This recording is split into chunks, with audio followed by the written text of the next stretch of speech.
একটু আগে শুনলাম মাইকিন আসলো নীলফামারী শহর থেকে, আপনারা জানেন কিনা জানি না, ওরা বলছে যে নবীজির জোসনে জুলুস ঈদে মিলাদুন নবী, দুই ঈদ শুধু মুসলমানের, ঈদুল ফিতর, ঈদুল আযহা, এছাড়া তৃতীয় কোন ঈদ বিশ্ব নবীজি উম্মতের জন্য রাখেন নাই।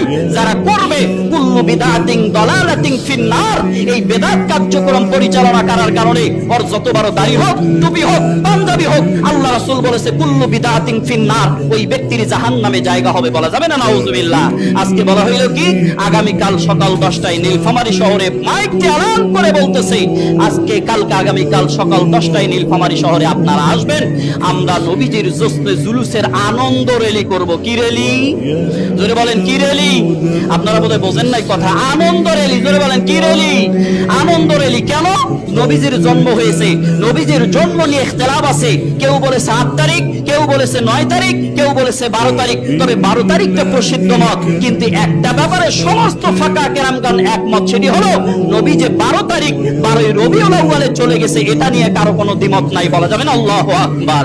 তাহলে একজন মানুষ জন্ম নিল, তার তারিখের ঠিক নাই, কিন্তু একজন মানুষ যে চলে গেল তার তারিখ 12ই রবিউল আউয়াল, আর এরা করবে আনন্দ মিছিল। বলেন, একজন মানুষ মরে গেল যদি কেউ আনন্দ মিছিল করে, এটা কি তার সঙ্গে আদবি না বেয়াদবি? জোরে বলেন এটা কি? আরো জোরে বলেন, এটা আদবি না বেয়াদবি? একজন মুরব্বী আমাদের মারা গেছে, এখন এইটাকে মনে করে যদি আপনার এলাকার কিছু লোক যদি সেখান থেকে মিটিং মিছিল বার করে, আনন্দ র্যালি বার করে, তাহলে কি লোকটার সামনে অপমান হবে না সম্মান হবে? জোরে বলেন কি হবে? অপমান হবে। এই অপমানিত যারা আজকে মুসলমান নামদারি পরিচয় দিয়ে করতেছে, এগুলোর সঙ্গে মুসলমানের কোনো সম্পর্ক নাই। আসুন এগুলা পরিত্যাজ্য এবং এটা শরীয়ত গ্রহীত কাজ। আল্লাহ পাক জাতিকে, আপনাকে, আমাকে মুসলমানের দিন 12ই রবিউল আউয়াল, এটি নবী চলে গেছে, এই জন্য এই দিনকে স্মরণ করে নবীজিকে বলা হয়তো, নবীজি আপনি জন্মের দিন কি করেন? আপনি কি কেক কাটেন? আপনি মোমবাতি ধরান? আপনার আনন্দ কি? নবীজি বললেন, না, এসব কোনো কিছু আমার জন্য নয়, আমি সোমবারের দিনকে প্রাধান্য দিই। এই কারণে 3টি কারণ। একটি হলো আমার জন্ম যেদিন হয়েছে সেই দিনটা ছিল সোমবার। 2 নম্বর কারণ হলো আমি রোজা থাকি এই দিন। কেন?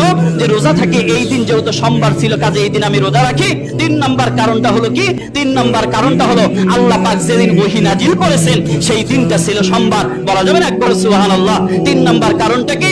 রাসূল বললেন 3 নম্বর কারণটা হলো আল্লাহ পাক যেদিন আমার উপরে, আল্লাহ পাকের আসমান থেকে বান্দাদের জন্য জান্নাতের গেটগুলো খোলা হয়, সেই দিনটা হলো সোমবারের দিন। আসতে বলা যাবে না সুবহানাল্লাহ? এই 3টি কারণে নবীজি এই দিনকে সম্মানিত করেছেন। তাহলে আমরা জন্মদিন পালন করে কেক কেটে খেয়ে দে, নবীজি কেক কেটে নাই, অথচ নবীজি এই জন্মদিন পালন করেছে কিসের মাধ্যমে? জোরে বলেন কিসের মাধ্যমে? রোজার মাধ্যমে। কাজে আমরা যদি নবীজির আসল আদর্শবান প্রেমিক হতে চাই, আপনাকে আমাকেও নবীজিকে রোজার মাধ্যমে পালন করা দরকার। আছে না নাই? জোরে বলেন আছে না নাই? আর জন্মদিন কুলখানি, এটা ইসলামের সঙ্গে কোনো সম্পৃক্ত নাই। আমরা যেটা করি বরাবরই, এটা কোনো সম্পৃক্ত নাই। কাজে আসুন এই বেদাত থেকে আপনাকে আমাকে বাইরে হয়ে আসতে হবে, ইসলাম সঠিকটার উপরে, আমলের উপরে আপনাকে আমাকে থাকা রাখা। এই জন্য সঠিকভাবে কোরআন অধ্যয়ন এবং রাসূলের সিরাত অধ্যয়ন, জীবনী অধ্যয়ন করতে হবে। আল্লাহ পাক রব্বুল আলামিন আপনাকে আমাকে সকলকে এই ইসলাম এবং সুন্দর বিধানগুলো মেনে প্রত্যেককে জীবন সাজানোর তৌফিক দান করুক। সবাই বলে আল্লাহুম্মা আমিন। ওয়া মা তাওফিক ইল্লা বিল্লাহ ওয়া মা আলাইনা ইল্লাল বালাগ। আসসালামু আলাইকুম ওয়া রাহমাতুল্লাহ।